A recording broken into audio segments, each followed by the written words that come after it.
Hi, it's Joy Foster, founder of TechPixies and the host of the Sparkle and Thrive podcast. And this is a 3-part series on the 5 things you should be doing in your business to move the needle forward. This is the second part of that installment. And today I'm going to talk all about networking and paid advertising and why they are sort of one and the same. So when I first started out in business, I used to go to every networking event ever. And there was some point when I realized that it was a lot of time and effort to go to networking events, and I might get 1 or 2 clients. Now, at the time, I was actually doing websites. So before TechPixies existed, I ran a company called Made with Joy.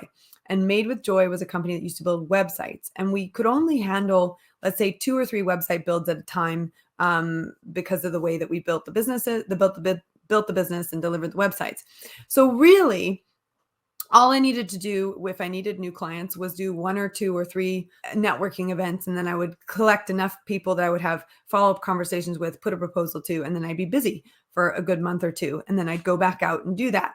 And that's a very common pattern for people who are freelancers. It's a very common pattern for people who do project-based work, that they will go out and network to get those projects. Once the projects are up and running, they sort of retreat from networking, do the projects, and then they run out of money and they got to go back out and do the networking to get the new projects.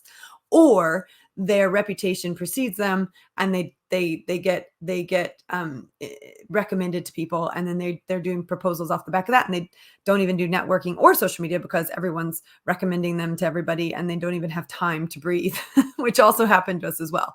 There was a point when I was building the website business that I was like, if I do social media, I'm going to get more inquiries, and I can't handle more inquiries.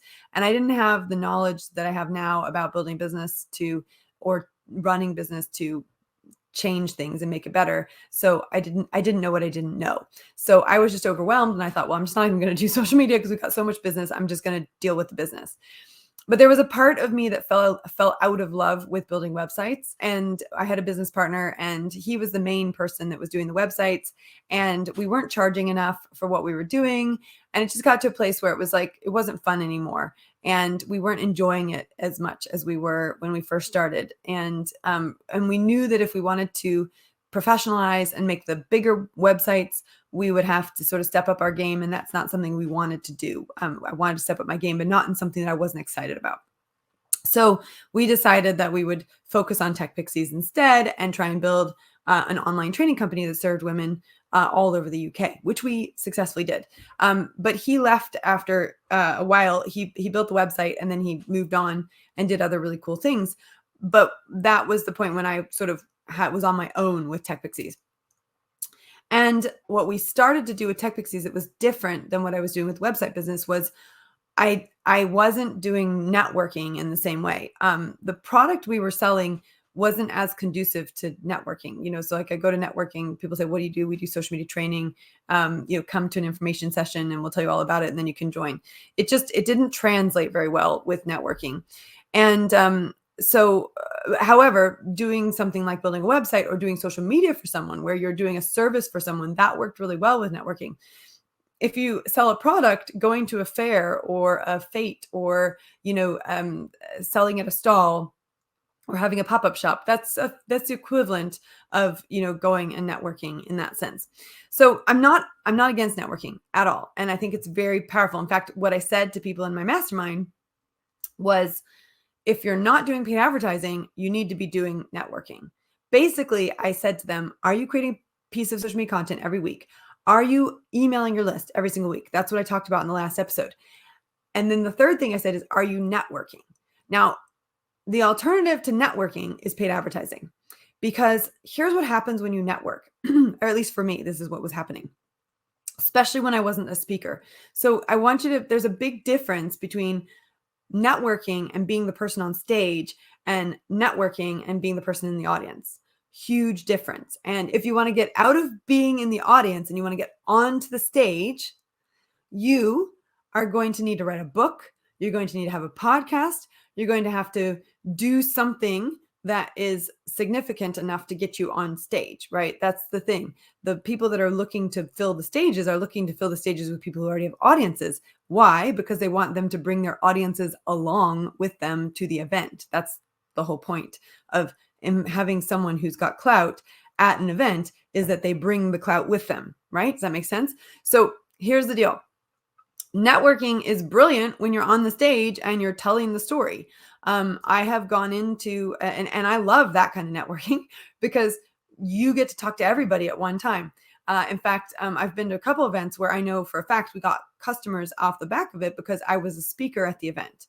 And I know this because people have told me that, right? So that's the key here, is that when you think about networking, there's nothing wrong with going to events. You want to get to a place where you're then speaking at the events, because you're going to have a much wider impact that way. So here's the deal. I got to a place where if I was going to an event and I wasn't a speaker, I might speak to 3 or 4 or 5 people. And that might be it. Because I have in-depth conversations with people, and, I really get to know people. I love interviewing people. So if you listen to podcasts, you know that most of my podcasts are me interviewing people. So I tend to go really deep with people, and I get to know people really on a deep level, which is brilliant, but not great for building your business necessarily. So one of the things that we shifted to doing was paid advertising. And here's what is great about paid advertising. I get to create my own stage where I am the speaker at my own party. And so I could do ads to an event that I was hosting. So for example, our social media festival, which we did in 2022, which raised nearly 4,000, I think 700 pounds for our scholarship fund. The social media festival had 400 people at it. How cool is that? That was, and I was one of the speakers. I had several other speakers, which was great, because it wasn't just me. It was like a little social media summit. But the point is that that event, and we didn't even use paid advertising for that. We used our mailing list. But the point is that you have an event which people are coming to, and you're the primary speaker. So the difference is that people aren't paying to come to the event. You're paying the social media network to bring people to that event, right? So I've run 25 events in the last year. So on average, 2 per month. And obviously there's some months I do 4 because I don't do them in certain months, etc. But basically, there's never a 4-week period that goes by where I don't run at least 2 events, right? And these are my events. They're online, and I use paid advertising to bring people to those events. And I haven't met a single person who came to that event that I paid for to be there. So I'm paying for them to sit there to listen to me, that has walked away saying, "Oh, that was awful, and I wish I didn't go." I get the opposite reaction. I get people who come to the event. They're so grateful that I found them using paid advertising, and then they join our programs, and then their life changes. So, and very often I'll do interviews with people, and they'll say, it was an advertisement that brought me in, and I'm so grateful you found me. That is literally what some people say to me. And I am so grateful I found them too, because I've met the most amazing women by using social media, and by, more importantly, using paid advertising. So the other thing that paid advertising does for you is it sort of reduces the amount of organic social media content you need to create. So I'm a big fan of posting once a week. I talked about that last week. I know people who do advertising, they don't do any organic social media at all, which I think is actually a mistake. I think it's a combination of creating organic content that connects with your audience and paid content that converts them onto your mailing list. That's what I believe in.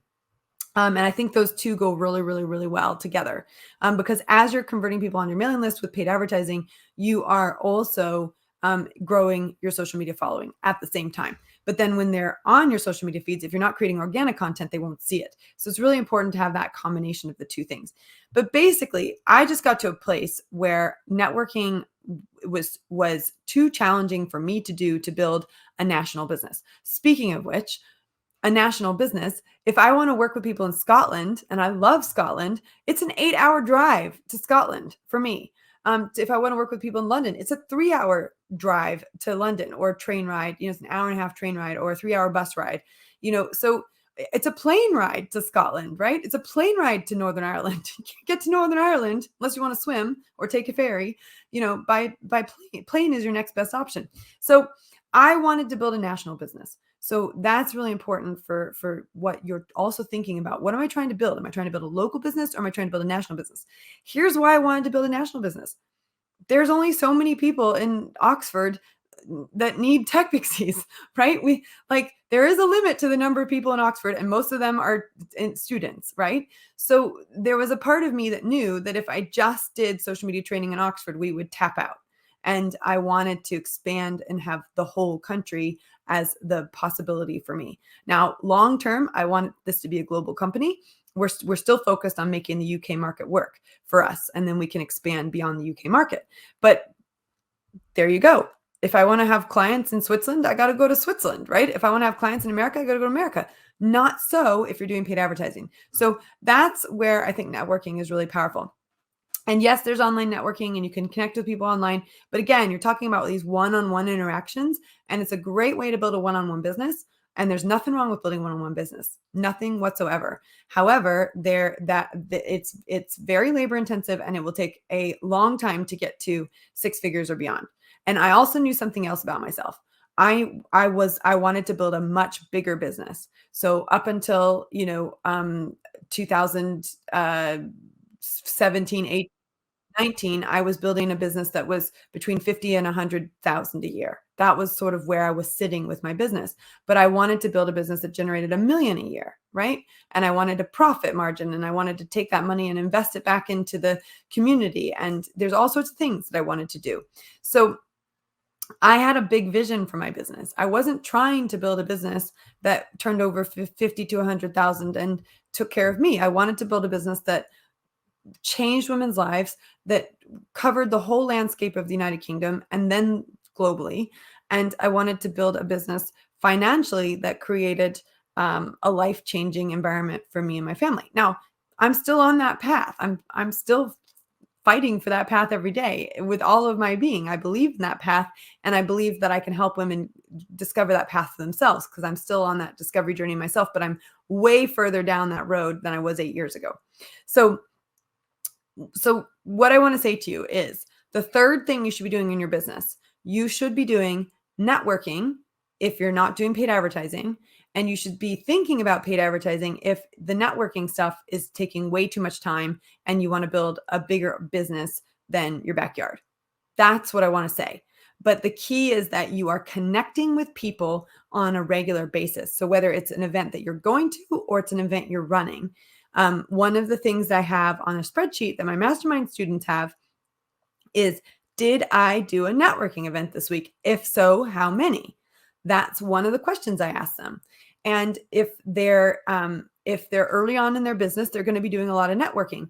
If they're getting a bit courageous in their business and they've got their lead magnets going and they're starting to build up their mailing list, they're going to be moving on to paid advertising. And it's not to say that networking is not courageous. Trust me, networking is very courageous. So I remember when I was first starting out, and I worked with adults who had learning difficulties and suffered with mental illness. And I would, one of the things that we would do to help them to get up their confidence was we would take them to networking events. And I remember going to events, and I remember that they would physically be shaking. They would be so nervous about being at a networking event. And you might feel that way too. But here's what I learned by taking people to networking events and teaching them how to introduce themselves and how to connect with people, that their confidence got better and better. And these amazing individuals who struggled to even walk into a networking room then became great networkers. They became really comfortable and familiar with going into a networking space, connecting with people, having a conversation with them. Because the first is the worst. The first time you go to a networking event, it's awful. But as you do it over and over and over again, you get better and better and better at it. So, one of the things I teach people is that first sentence you say. So when you meet someone, you don't have a lot of time to get to know them. So you say, my name is Joy. I help women upskill with social media in order to return to work. My name is so-and-so. I help X to do Y so that Z, right? That's the key here, is that you have a very quick way to introduce yourself. So at TechPixies, we practice that on Friday mornings when we have our Friday morning coffees. I then say to people, okay, when you go into breakout rooms, do your sentence, do your elevator pitch. So my name is, I help X to do Y so that Z. If you can come up with that sentence, you can network. All right. Then when the networking is taking too much time and you want to build your business faster and you want to reach more people, then you need to be thinking about running your own events. And trust me when I say online events are way cheaper than in-person events. In-person events might be wonderful and fantastic and great to do, but I have found since the pandemic, they're still hard to fill. So, and they cost more because you got to pay for the food and the venue and potentially the speakers, and you've got to, get there. You've got to set up. They take a lot more time. So you can run an online event where you do a workshop or you do a masterclass. In fact, we've got a masterclass coming up, the Business Beyond Social Masterclass, where I'm going to take people beyond social media and I'm going to talk about business. I'm going to give them some tips and strategies to take their business beyond social, right? We've got a masterclass doing that. That's an event that I'm running that you can come to. So, and all the information will be somewhere around this video, probably in the show notes of our podcast on our website.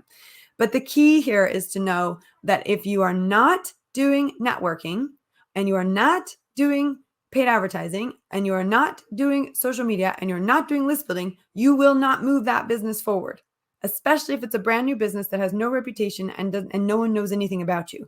So listen to me when I tell you, stage one, build a social media following, convert that social media following to an email list. If you missed that, go back and listen to episode 1 of this podcast series. Stage 2 is you need to be doing networking. And if you're beyond networking, you need to be thinking about paid advertising. Very important, building your own stages, speaking, getting those skills, running masterclasses, running workshops, running boot camps. You need to be moving in that direction. And then the next 2 things that you need to do is you need to get really good at making an offer. And you need to measure what's working and what's not working when you're making those offers. Now, I told you earlier on in the podcast, maybe last episode, maybe this episode, I can't remember. I've launched 25 times in the last 12 months. There's reasons for that, and I'm going to go into that in the next podcast. But I can tell you right now that if you don't make an offer, you will not make sales.